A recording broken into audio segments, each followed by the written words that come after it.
topic that we have been given is one of the best topics we could ever discuss in a forum like this.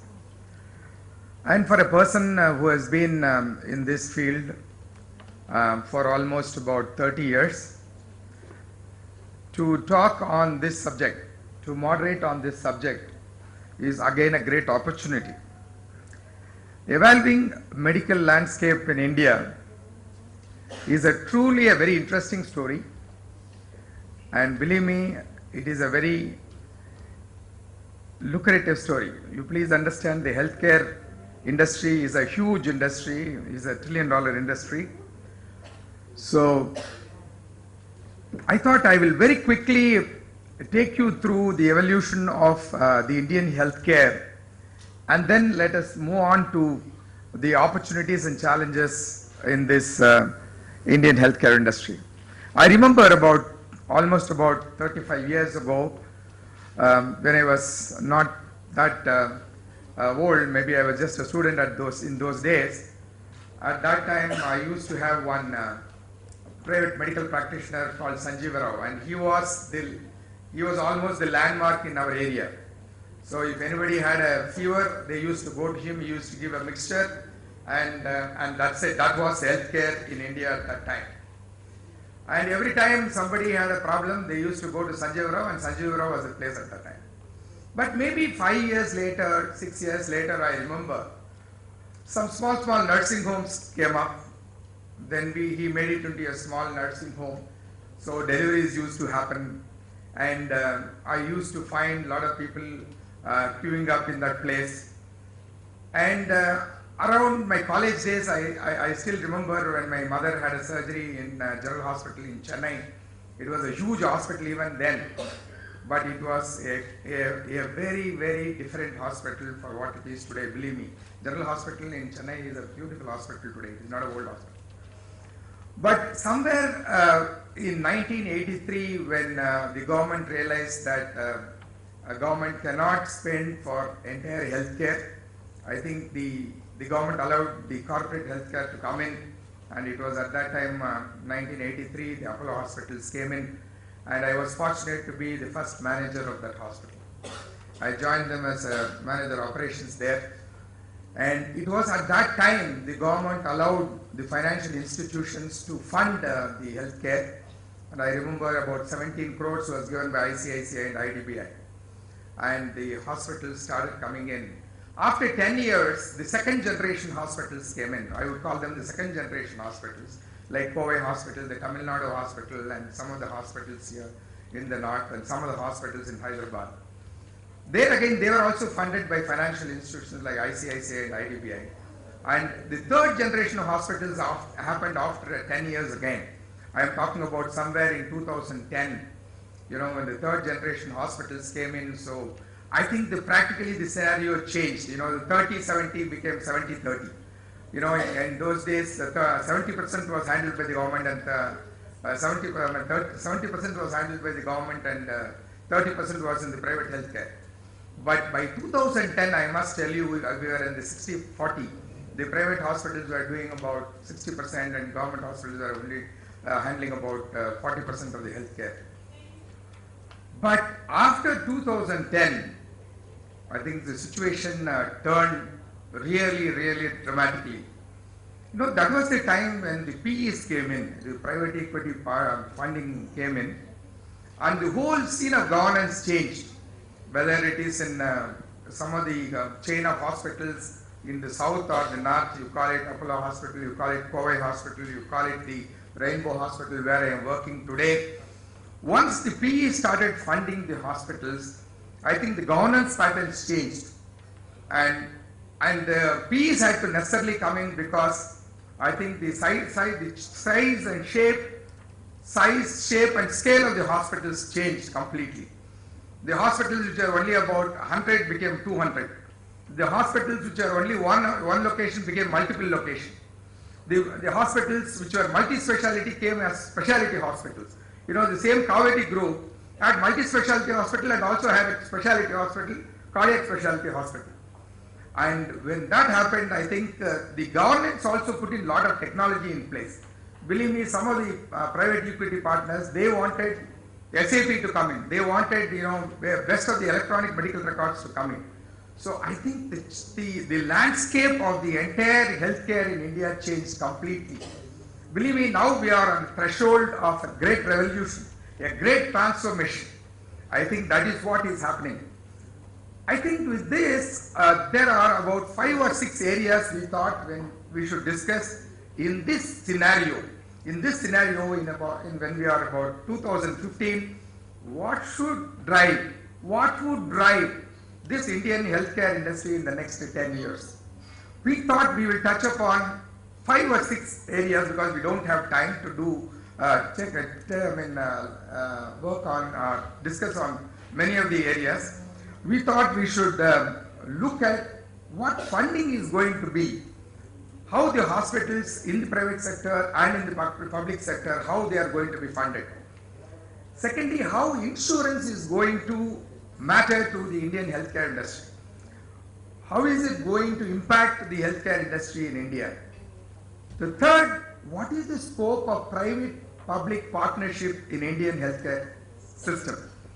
The fourth may be the impact of technology, the technology management, how it is going to affect the Indian hospitals. And maybe the fifth, the regulations, the Indian regulations, how they might also change the whole landscape of this Indian healthcare industry.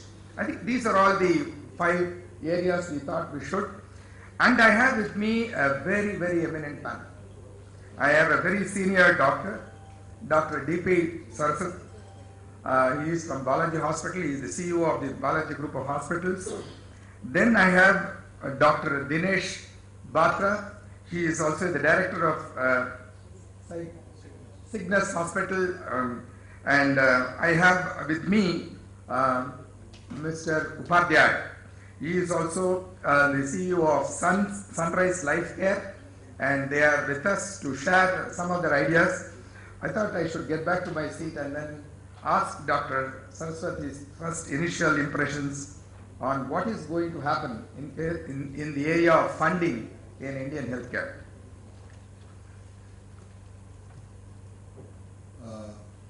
I'm okay, please see me? Okay. Good afternoon, ladies and gentlemen. Very difficult to keep awake post-lunch session, and that too at the 4:30 session. Anyway, there's some interesting aspect. Dr. Anand brilliantly brought out that what has been our past and what is our destiny. The future is more challenging. But some of the things which come to my mind is there are 4 or 5 important areas which require everyone's attention. Number 1, the cost of treatment is rising. Number 2 is that the population is increasing. Population in our market segment is increasing. Then newer drugs, new product, and even the product landscape is totally changing. New technologies are coming, new drugs are coming. And IT we have been hearing since morning, and so much experience has raised the expectation. And another thing is that the regulatory compliances, they are reinforcing. There are certain things which were not so seriously looked at as mandatory requirement. They were mandatory requirement, they are mandatory requirements, but are being reinforced. Now, as regards the funding is concerned, see, at a national level, if we see the per capita income is about 3,21,000 per head as per the WHO studies, and the government is contributing just about 9,000 per capita per annum, which is too meager. And we have been hearing the budgets are being slashed, and there's been cutting corners on the name of budgets not being available now. So as a result, what has happened? The private sector has pitched in, and as Dr. Anand did mention, and private sector has really compensated and come up to the needs of the society in a bigger way. Now, we administrators, like all of you, I'm sure, the challenge is that on one hand, because whatever we buy from the market in terms of the drugs, the consumables, the technology, the cost is increasing. The obsolescence period is a challenge because new technologies are involved. My CT and MR can go for another 5 years. But since the new technology has come, I have to upgrade if I have to stay in a competitive market. And the patients are more demanding. The patient's accessibility to the various website search has educated him and created an awareness and makes him more demanding. And more than them, if we talk of the majority, the middle class and even the lower middle class, I think the malls have changed the expectation of the community. People who have been going to mall off late and they see the look, feel, touch, smell there. When he comes to the hospital, he expects the same kind of look, feel, touch, smell, the ambience. Now, all this is revolving around that how much we generate the revenue, your P&L, and then how much you can spend on this besides other things. And as regards, so the private sector has to mobilize in its own manner the different modalities for different segments, the different sectors. Now, at the same time, the promoters, the stakeholders, their expectation is also rising. They think that if we invest in some other sector other than healthcare, probably would have given them the better ROI than the health sector, because health sector, the period, the graph is longer.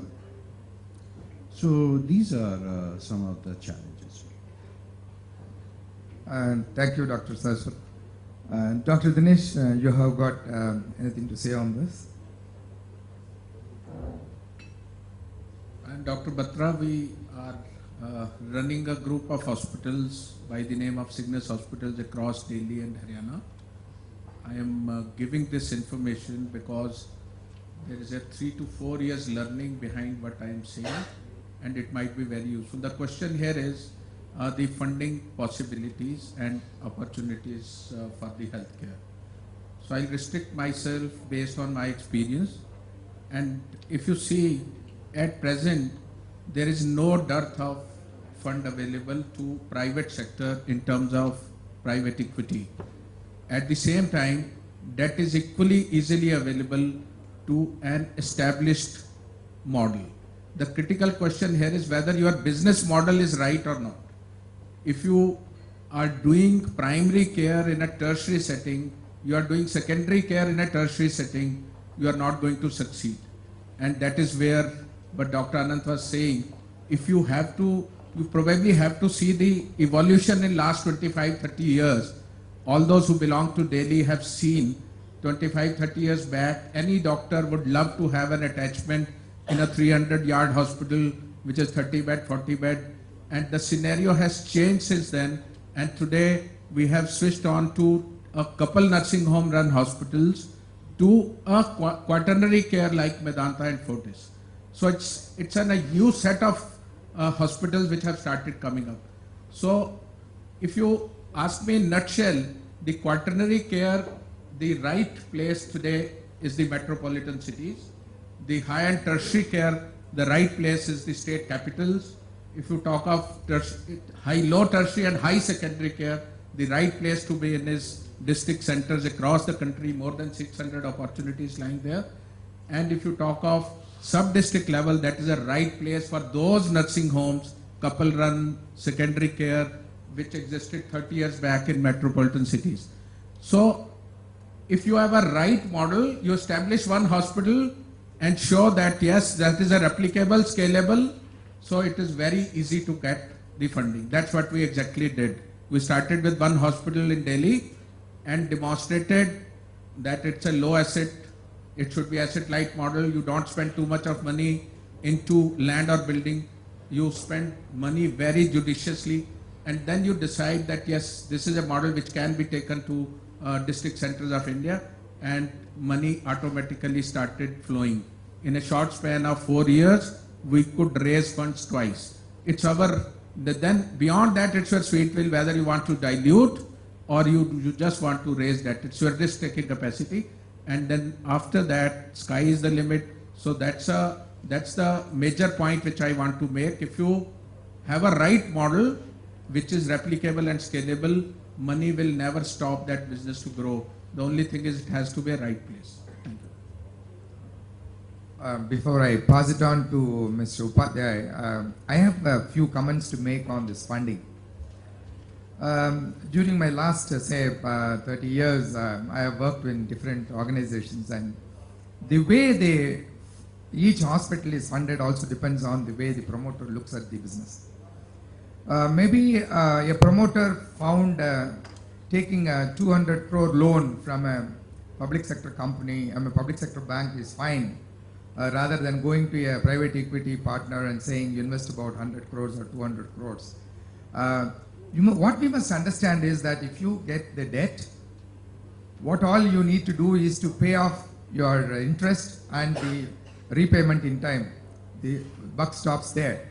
Nobody interferes with your administration. Nobody interferes with your governance. But if you go to a PE partner, if you go to another foreign investor, he says that I want to look at your P&L. I want to be a part of your directorship. I want to be a part of your board. But from the industry point of view, I don't know which is good. But maybe if a PE partner is there, the governance could be better. We don't know. But the fact is that in this country today, the industry is maturing, and the private equity, the foreign investors will become a necessity, because an individual promoter can never make 500 crores and 600 crores, because the size and shape of the hospitals are changing. They are becoming chains. When they are becoming chains and when they are becoming highly technologically intensive, they require more and more money.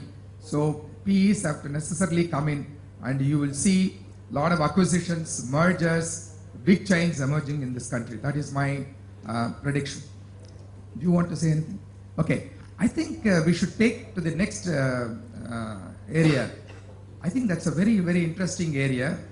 That is the medical insurance. And I believe that medical insurance really transformed the Indian healthcare, and it is set to do more. Please understand, it is set to do more. I remember when about 30 years ago, it was 5%. After 15 years, it became 20%. And today we are talking about almost 30 to 40% penetration of insurance. And somebody was telling us today, this morning, that there is somewhere somebody has computed that 50% of the Indian population is covered under medical insurance in some form, either in the private sector or in the government sector. And that itself is a huge number. For 1.25 billion people, it is a huge coverage. But you know what is the message behind it? The message behind it is that once you are going to get a universal coverage. Second is that money is going to go into the funding of the hospitals, be it the private sector or the public sector. I found that insurance is the best form of funding the hospital. A classical example is, you take the case of a Tamil Nadu health systems project. You take the Chief Minister's health insurance project. In that, they have made it very clear that anybody below the poverty line is covered under this medical insurance, and the government spends about 784 crores every year on this medical health insurance scheme. And out of that, nearly 75% goes to the private hospitals, 25% goes to the government hospitals. And what happened in the process? The quality of care improved, the coverage improved.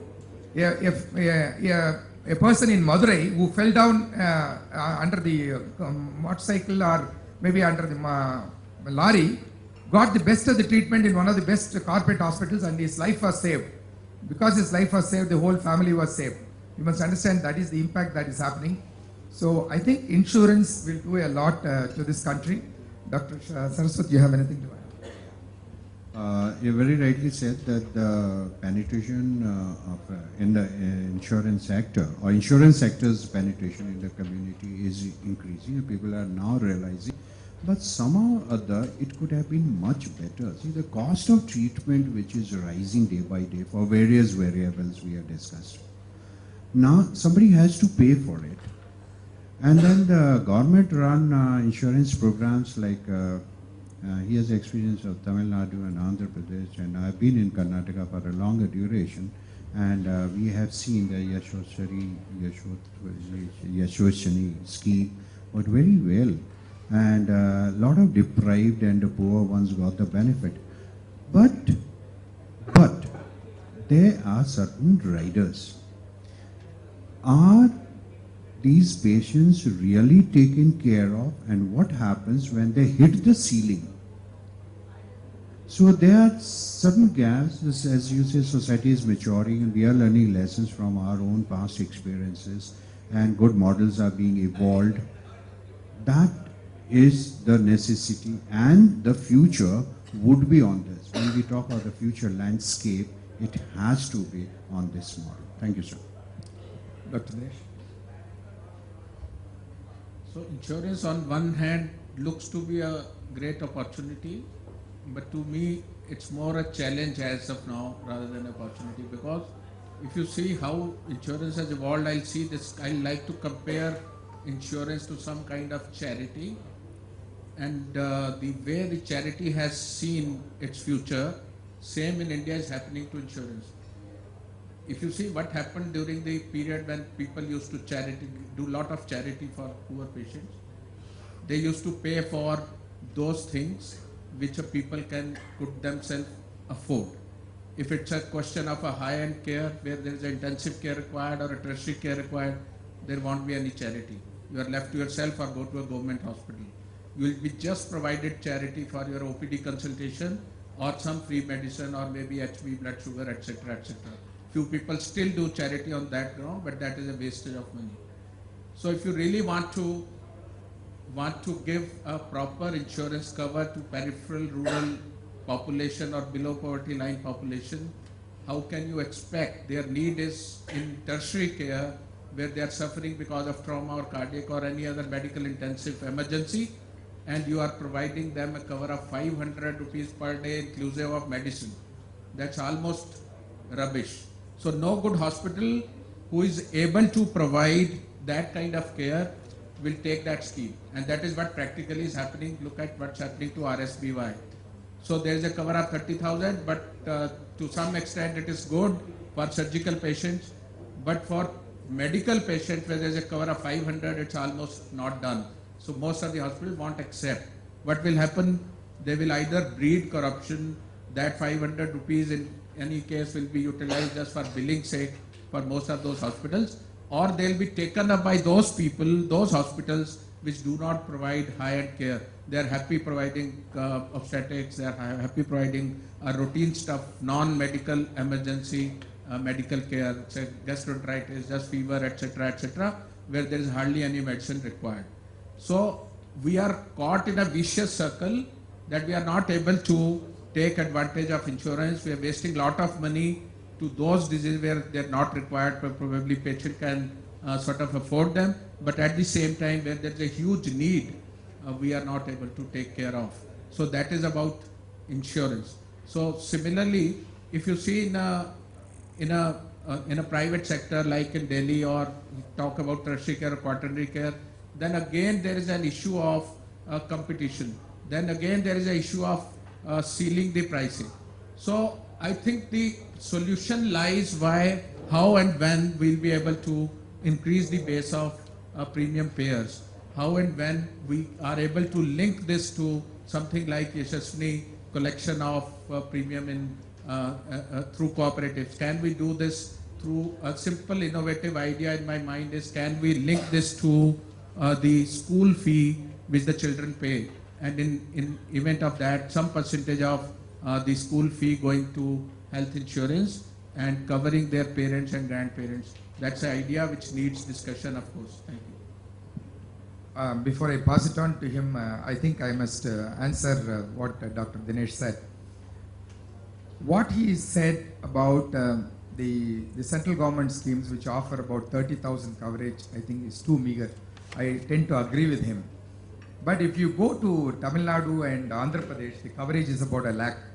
Believe me, sir, they also made it as a floater policy. If there is a family of husband, wife and 2 children, and they made it as a floater policy. That means one person can use the entire 1 lakh. So everybody gets a reasonably good coverage. And maybe if I am asked, what will you do if you have about 10,000 rupees in your hand, you want to donate, what will you do? I will pay for the premium of 10 people in the people around my neighborhood. I think all of us must talk about insurance, talk about, it's a social charity. Please understand, it is a social charity. A person like me has paid for medical insurance for almost about 50 years. Touch wood, God has not given me a situation where I need to get admitted and use that whatever premium I have paid. Similarly, in the case of my parents, I have been paying for them for about almost 35 years. Maybe just now we have got admitted. That's a different matter. But all these 30 years, somebody in Nagaland, somebody in Assam was getting that benefit. I think we should look at it that way and promote this medical insurance in this country. But medical insurance is not performing well in the United States, but we can make it a better medical insurance scheme in India because we have the numbers when we have the spread. Dr. Anand is right, actually. Our government is focusing on health insurance, there is no any doubt. I have seen that RSBI is there, and one new policy has come on, NH8 accident policy, if you people know. That is start from your this Delhi toll to Jaipur. If any person is accident on highway, then government pay 30,000 or 2 days treatment, whichever is earlier. So they are coming with them. I am a CEO of Sunrise Hospital and Arihant Hospital in Gurgaon. We are also coming with the IVF chain. We are having 2 IVF setups. One is Sunrise Life Care IVF setup, and second is Privat IVF setups. So what I have seen that some of hospitals are misusing of health insurance policy exactly. So if we are very honest and we do honesty use of this policy, then it can be useful, because I have met some insurance persons who always say that they are always in loss when they are giving policy to corporate, like Hero Honda, Maruti, any company they are giving. They are, whatever they take from corporate, they pay much more compared to that. If they are taking 2 crore rupees from the corporate and they are paying 3 crore. So we all should make some sort of unity, and we should totally proper use of it policy. We do not misuse. We do not make any misuse of this policy. So then it can be, the government can come, and even what some corporate I have seen, like if we are talking about this Hero Honda, what they have done is, their patient cannot go directly to tertiary care hospitals. First, their patient has to go to secondary care hospital for like typhoid and some malaria, some disease. If they are not, they can cure that, then they refer to tertiary care, and approval can come only when secondary care referral letter is there. So that's it. I think without wasting much time, we should go to the next very important area, that is technology. I am very passionate about using technology in the hospitals, and if anybody has seen the real value of using technology in the hospitals, I think you should check with Mr. Anand. I have seen ward boys carrying the lab requests maybe about 20 years ago, and we had to give the lab samples to them. Then they will take it to the lab, then they will do the test, then they will call up through the phone, and they will give wrong answers. There will be a big inquiry on that, and there used to be so much of a problem. I think in the last, say, 20 years, things have changed completely. I think IT changed that scenario completely. We are talking about sending the requisitions through the IT system. Once the networking came, I think it became really exciting. Then we came across the pneumatic pipeline system, where we transported the samples through the pneumatic pipeline system in the hospital. And today we are able to use the cloud. Now I have about 8 hospitals in Hyderabad, and in 8 hospitals in Hyderabad now we have implemented what is known as the cloud technology. So we have done away with all the servers in all our 8 hospitals, and we have put all the data into one control data center. And we have hospitals in Telangana, Andhra Pradesh, and in Karnataka. 2 hospitals in Bangalore, 1 hospital in Andhra Pradesh, 5 hospitals almost in Telangana. So we have only one data center. And whenever we wanted to start a new hospital, it is a child's play. So it's simply you just have to give 15 days notice to the data center and the servers, everything is configured. So I think that way, I think IT has completely changed the way we have been working. The cloud has really brought us to a stage where we can scale up within a matter of about 10 days. Our requirement of IT professionals who are very scarce have come down, and in fact the costs have come down, and I think technology is making a very, very rapid change in the way we work in the hospitals. Dr. Ganesh. I've been attending various conferences for last about 10 to 12 years, and a few of you who shared those conferences would remember that we always used to have a session on telemedicine. And for last about 4 or 5 years, that session has actually transformed into technology rather than telemedicine. So, presuming that telemedicine is dead in India, actually this is the right time. It started prematurely. This is the right time when telemedicine can be utilized in a very, very effective way. I'll quote you few very practical examples. For example, we work in district towns where whatever you try, you are not able to get a round the clock qualified intensivist stationed in intensive care. At best, for example, we have 5 hospitals in Haryana in all district places. Even at district places where the quality of life has improved, we were not able to get hold of intensivist, not more than 1. Either it's an intensivist per se, or it's an anesthetist who is doing the intensivist duties as well. So now what to do? How do you take care of such sick patients? So, but there's a hard fact that there are a lot of BMS doctors who are more trained in ICU care and emergency care rather than the MBBS doctors who do not have that kind of experience. So the ideal situation would be there is an intensivist who takes care of the ICU as a whole as an in charge, and there should be modification in regulation to allow BMS doctors who can be called intensivist or intensive care technician or whatever you want to call them. The idea is to utilize their services for 3 or 4 major things required in ICU. Rest all can be done through a distance. That is a central line, the ventilator means intubation, and few other procedures which are required in emergency. And rest of everything can be controlled from a EICU. And of course, we are very seriously considering starting that in most of our centers. The only thing is here I would like to suggest a lot of technology people sitting here. So technology companies have been trying very hard to sell their products, to sell their hardware and software. I would suggest these companies to participate actually. It's a very lucrative thing for them, because if they establish, let's say for example in Delhi, if you are able to establish a virtual ICU, you just have to hire 3 intensive care specialists, and probably you'll be able to cater to many ICUs across the country, and you can increase your bandwidth as you grow. And it will be a huge service to those hospitals, huge service to those people who cannot reach in time to the place where intensivist is available. So that is a workable opportunity which we are talking about. And I heard that somebody was telling, and I also knew that before Fortis started this initiative, and Fortis Escorts was even awarded for this kind of ICU. Somebody very recently has started similar EICU from Faridabad, and we are talking to them very seriously. This is a medical American board certified intensivist who is doing this. So why can't technology companies participate in the implementation of this program? There's a huge opportunity. It will be much more opportunity rather than selling the product. The second thing which I want to share with my experience in technology is that we have used very simple tablets in all our hospitals. All 9 hospitals, every day one person goes to each and every patient for taking a feedback.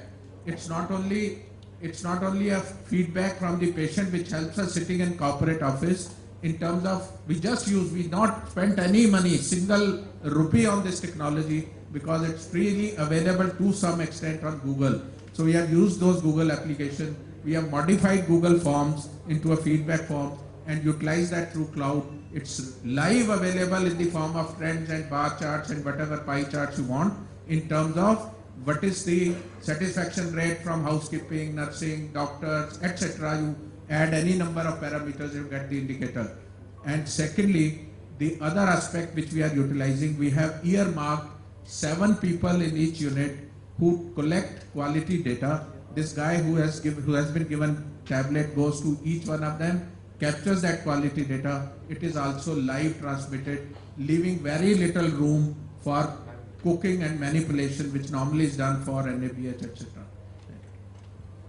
Before I give it to Dr. Saraswat, I have to indulge in an advice to all of you.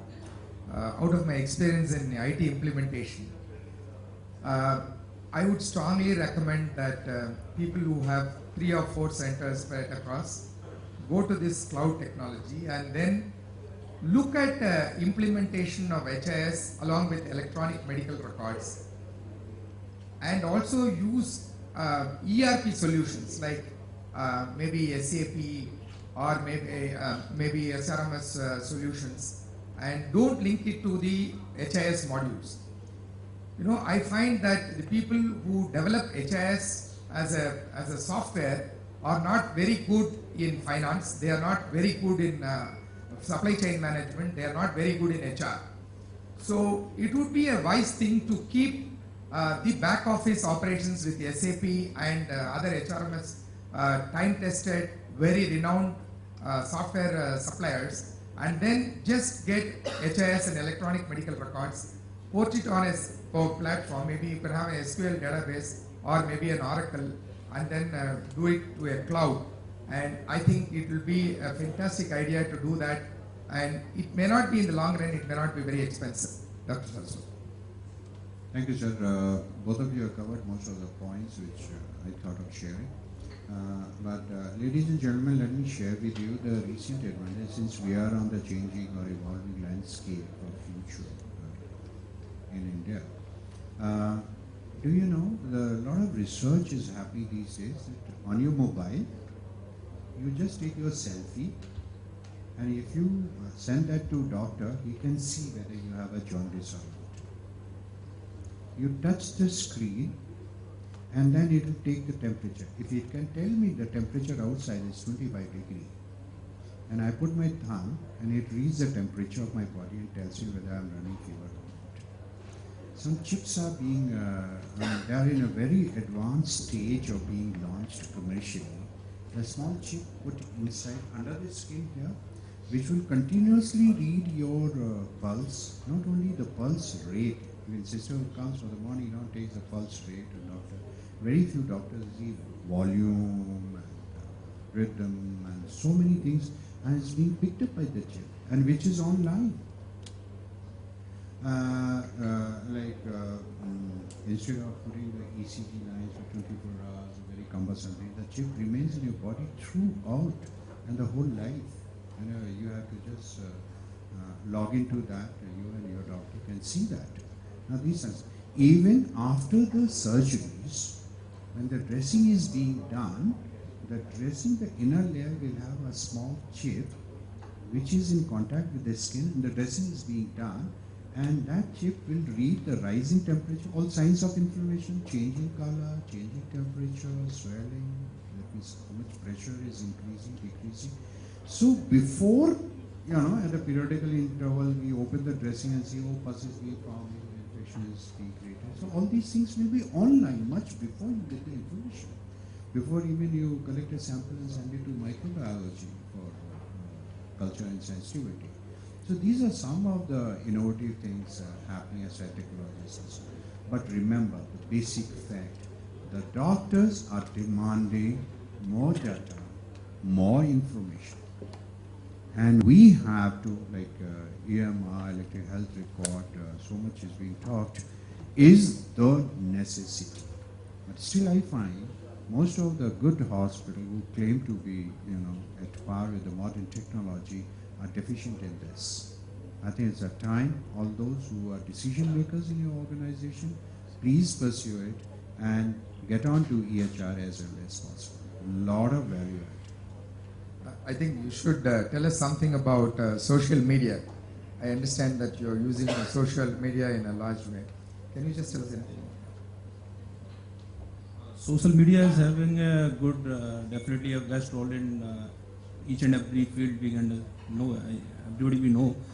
In medical, we all should understand and learn about the social media and digital marketing, I think. Because as a private hospital, we have to run our hospital because government will not pay to us. We have to earn ourselves, definitely. Okay. So, as I think that myself, I'm very much having account on every media, like it may be Twitter, maybe LinkedIn, maybe Facebook. So every doctors must have an account on social media. So what I will suggest for social media is we should use a keywords because they are having a, because when person is searching on Google like best IVF doctor in Delhi or best IVF clinic in Delhi NCR. So if you are using their keywords, it will help to you to get a patient to reach you. So like that. I think the last part of our discussion should be on the regulations. I think Dr. Saraswat will be the right person to tell us more about it. Good things are happening actually. Though at the face of it, we don't prima facie, we say, oh my God, they are troubling us. Actually, they are not. Many of things which were the mandatory requirements to get the license or to run an institution properly were being ignored or not given so much importance by the regulators.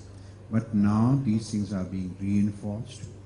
They are becoming very serious. They really mean it now, particularly the biomedical waste disposals, environmental issues, and such other issues, and even the construction parameters, the space utilization parameters, and they are very, in a long run, it will help, it will add on to the quality of the healthcare. And we must cooperate on this. In fact, just a few days ago, I was surfing through the net, and I was very closely looking at our national health portal, and it has come out very well. And I think people like us did not bestow enough attention. So I think people like us need to do more on it. I think it is a wonderful portal, and it gives you a lot of information on this kind of diseases. You know, it is a lot of educational material is there. I've seen it. I don't know if I could suggest this. I'm trying to find out in this country how many government hospitals are there, how many private hospitals are there, how many trust hospitals are there, how many 1,000-bedded hospitals are there, how many 500-bedded hospitals are there, how many multi-speciality hospitals are there, how many specialty hospitals.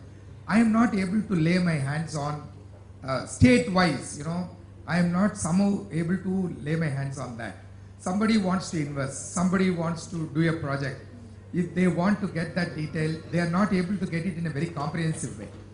So I was wondering if the government could mandate, government should mandate, like you get a PAN card. Just a PAN card doesn't cost us anything. They didn't ask us to pay anything. They just said you must go and have a PAN card, and the Reserve Bank will give you a PAN card number. Exactly the same way you should mandate.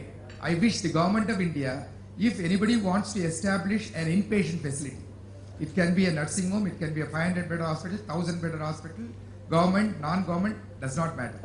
They should come, they register with you, you give a number, and they must indicate that number all over in any of the documentation they make. So I know government of India is not certifying the quality of that organization.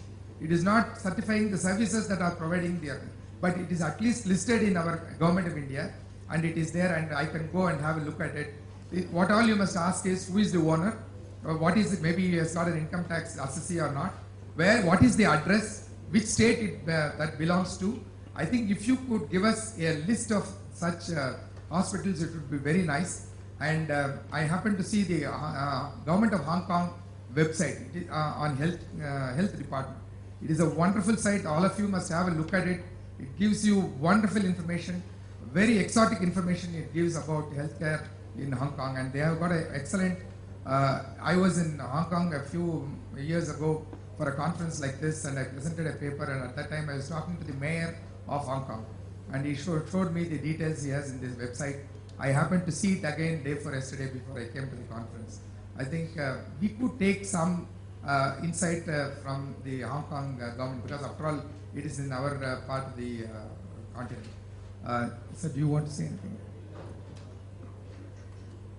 We are here on a platform of magazine, and one of the very important responsibility of magazine in a particular sector is to do public advocacy for changes in regulation. So here are few thoughts which are very practical, which have actually created lot of trouble while running our hospitals. You require income tax exemption under section 17B for getting empanelment with public sector units. So it is shocking to see why income tax officer would require number of beds, number of doctors, their qualification, their registration, the nursing qualification, nursing registration, etc., and then take their sweet time. We are struggling with getting income tax exemption under 17B for last 2 years in Haryana. None of the hospital has been given till date, while we got in Delhi within a day, that too on Sunday. So why? So if there are a lot of TPAs who need to give us empanelment, should require, why should the hospital be chasing TPAs? Why can't we have a ease of running business, as our Prime Minister say? And why can't we have, once we are registered with Director of Health Services under Registration Act, why these should not come automatically? The TPA empanelments and income tax exemption, etc., which can give you edge from day one rather than waiting for a year before you start business. That is the most difficult year for a new beginner when you are losing lot of money in operations. This is one. Secondly, there is probably a need of alterations in certain regulations. If United States of America can do ultrasound with a technician, why can't we allow a whole force of BMS doctors available to us who are underutilized, give them training, make it mandatory for them to practice in peripheral areas like bigger villages, at the same time sorting out the problem of primary care, which we always talk about. And similarly, as I mentioned few minutes back, why can't we utilize these services of these underutilized people in intensive care for certain procedures? Of course, we can decide what privileges to be given to which doctor and what category of the work they can be assigned to. So these are the regulations, and there are so many other which of course once we start discussing. So this is probably the right platform where I am raising this issue, because you always speak to, you have the opportunity to meet the relevant people before these policies are made. Thank you. Thank you, ladies and gentlemen. I think we have run out of time. But as a chairman, I think I have the prerogative of asking 2 questions from the audience. So can I have the first question, please? There. Thank you for the opportunity. It's not a question, it's just a comment on your comments made sometime back, just previously. You said that you want to know the information about all government sector and as well as private sector hospitals, state-wise, right? State-wise, If this information is available somewhere, I am Dr. Saxena, Director in the DGHS, Ministry of Health. My response is, as far as government sector information is concerned, all list of number, at least number, is available on the DGHS website. You can note on the website chebdghs.in. That I have seen. That is about the government sector hospitals, state-wise. Yeah, What that, hospitals. that I have seen. I saw it in the portal. This is called National Health Profile. Every year it is published. Latest Correct. available. 2013 is available on the website. 2014 also maybe in the print. So that is one. Regarding private. Private, I am talking about private. Now coming to private, responding to you. I think that means many of us will not be just for the information of everybody in the house. Parliament of India passed an act called Clinical Establishment Act in the year 2010. That is 5 years from today, back from today. 5 years back, this act was passed in central legislature in Parliament. Now the states, because health is a state subject, each state has to endorse this act. So far, only 8 or 9 states in the country have endorsed. So, what does this act say basically? Each private hospital or clinic or even diagnostic center, dental center, diagnostic lab, X-ray center, ultrasound has to register under this act. Once they register, this information will automatically captured on the website of the clinical. There is a website called clinicalestablishments.nic.in. So anybody can check in all the latest information of the 7-8 states. I am saying it is available as on date. Problem is legislature. Unless the legislature or rest of the 27-28 states passes this legislation, then your question will be answered regarding private sector. Thank you. Sir, I just want a clarification on this because I come from Tamil Nadu. I know that there is a Clinical Establishment Act which was not accepted by many of the state government. The doctors wore some black badges and it was all stopped. But my point is only about the registration. I am not talking about the quality of service. I am not talking about any standards. I just want to know the name of the hospital. Yes. I want to know the number of beds and the address. For that, you don't have to have any act or anything like that. If there is a unless rule, the state legislature accept the central act. yeah, even First just state even, legislature has to accept. no sir, even for registering it in your national portal, do you require? Can you not offer it as a service? No, it is the state subject. Again, I am saying central parliament has passed. Unless state parliament, suppose say for example X state, I don't want name state name X. Unless state X, this legislator passes, then only it can be accepted. No? Okay. That's the issue. Legal issue. Information probably can be given through shop and registration act, which is mandatory. Somewhere we want it. So there is no regulation for that. You just have to register before But starting. it must become mandatory for the people who start an inpatient facility. Every clinician, every diagnostic service, every hospital owner or management has to come on board. Now that they are not coming. There is resistance. We all know. But that resistance we are still struggling for the last 5 years. We have had so many workshops, meetings and all. But people are not coming forward. That we are still struggling. I know. Thank you. Good evening, Dr. Sood. I have two questions that in the emerging landscape of healthcare, the panelists have sort of excluded and announced the demise of a family physician or a primary healthcare. And though they have focused much on the quaternary care in the metropolitan centers. So the case in point is that still there is a need of a family physician who can bridge the gap between, who can direct the doctors to the patients to the right specialist, and 80% of the ailments can be cured by him. So that's a point number one. And there are successful chain of hospitals like Nationwide Doctors and Spring Life who are operating in the primary healthcare or the in this area. And the second point, which I have a slight difference with you, is that regarding the insurance system in the healthcare. As far as reimbursement is concerned, it's good that we should provide maximum coverage. But you mentioned about the financing of the healthcare. That will lead us to a situation like what is in the US called the managed healthcare, what it was in the era of 90s and later on with a lot of HMOs and PPOs. So that system has already been discarded by the US healthcare, US citizens, because the physicians were barred from taking the decisions. Most of the decisions were made by the insurance people. So I think it might have worked in Tamil Nadu in what way, but overall, if the insurance companies take over the healthcare sector, then they will be dictating the terms solely to contain the cost rather than to emphasize on the quality. The point in case is the DRGs, where they said the patient recovers or not, he is to be discharged after 3 days. So those kind of things, there's a difference and need further clarification. Yes, Dr. Sood, what you are saying is very true. But in fact, the insurance companies are in a way regulating the tariff of the hospitals also. I feel that is a good job they are doing. Indirectly, the government is also regulating the tariff, whether it is state government or the central government, through their own schemes for the employees they are doing. But there is always a comment or a claim that sometimes the governments are very unreasonable. They are asking us to do open heart surgery for 90,000 rupees and it is not possible. That is a different matter and it has to be discussed in a different forum. But the fact of the matter is there is some guardian, somebody to guard the tariff. Somebody was even asking, why don't you make the tariff very transparent? Why not the hospitals, exhibiting their tariff in their website?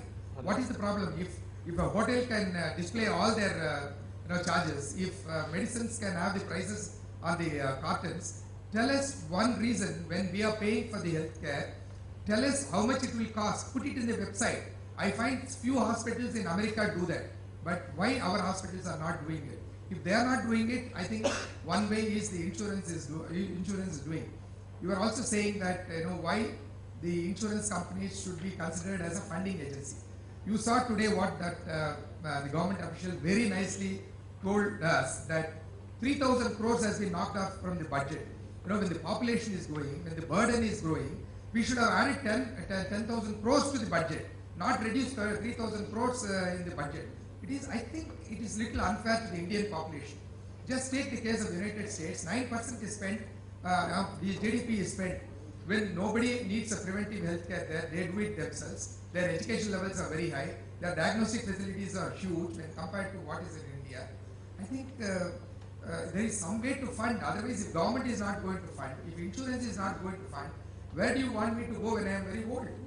Tell me, where should I take my grandchildren? I think we should find a way to fund. I think the best mechanism available now is medical insurance, so you have equitable access to everybody, and at the same time fund the industry in a reasonably good way. If I don't allow the private entrepreneurs to fund our entire healthcare, if you allow them to fund, I think then it will become profit making. We don't want that also to happen. That is my personal opinion. About the other question you were asking about primary care. So the primary care of course is a necessity, but if you see whether we are on the other side, on the receiving side, whether the population is ready for that kind of care in Delhi, for example. I am talking about Delhi in particular because we have seen many such models in last 2 years who started with a bang doing primary care, multiple clinics have failed and closed. At least 2 or 3 chains I have known who have closed down or at the verge of closure. Of course, there are recent ones again came up, there are a lot of advertisements coming, yet to be seen, because very big pockets, probably they succeed. So, if you analyze critically, the reason behind is it's not backed by insurance in our country. So they're just trying to, few of them came from a background of NHS, but if you find in India, primary care, family physician care is not supported. There is at this point of time in bigger cities, trend for minor ailment is still to go to a bigger hospital. So we need to probably match the population mindset at this point of time. If today somebody opens a secondary care in Delhi, he fails, unless it's a single specialty center. Yeah, even if Priyanka is very angry with me, I want to make one point, like what you said. So you are talking about the demise of the general physician. Very true. I am a very sad man. But you must understand, I have seen all these MBBS doctors. Just ask him. We don't get MBBS doctors for our floors. We don't get resident doctors. Because every doctor wants to do an MCH or MS or whatever. So they go away. And the culture in India is that even for a small treatment, they want to go to a Pedda doctor. In Andhra Pradesh, they always say they want to go to see a big doctor in a big hospital. So nobody wants to go to a general practitioner, Sanjeev Rao, where I went. So I think the culture of this country is also changing, and the way the education is also going. The general physician, unlike in NHS, I think it will be little difficult to succeed. As he said, that model may not work out. Thank you, ladies and gentlemen.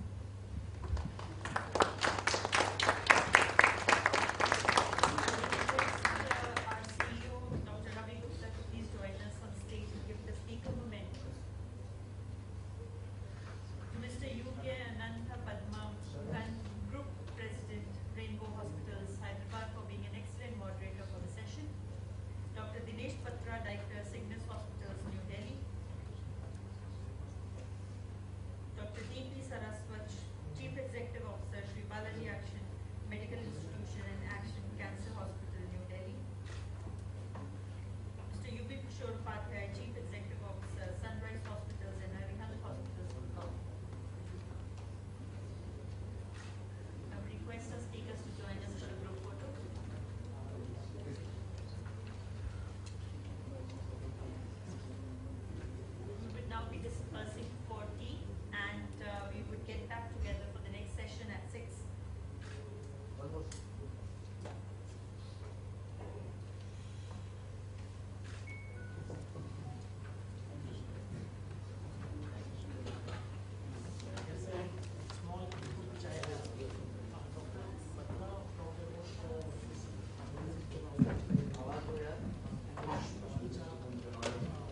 the hospitals regarding regulations, ease of running in hospitals. So I am giving an open invite to all the speakers, all the delegates who are here. If you have any inputs, you want to write about the ease of running a hospital business in India. What are the challenges? So we would like to run a series of articles and actually create a report out of it and like to submit to the Prime Minister's office, because the whole agenda is about ease of doing business. So we will take this initiative, and I will invite all of you to give those inputs to us. Thank you so much.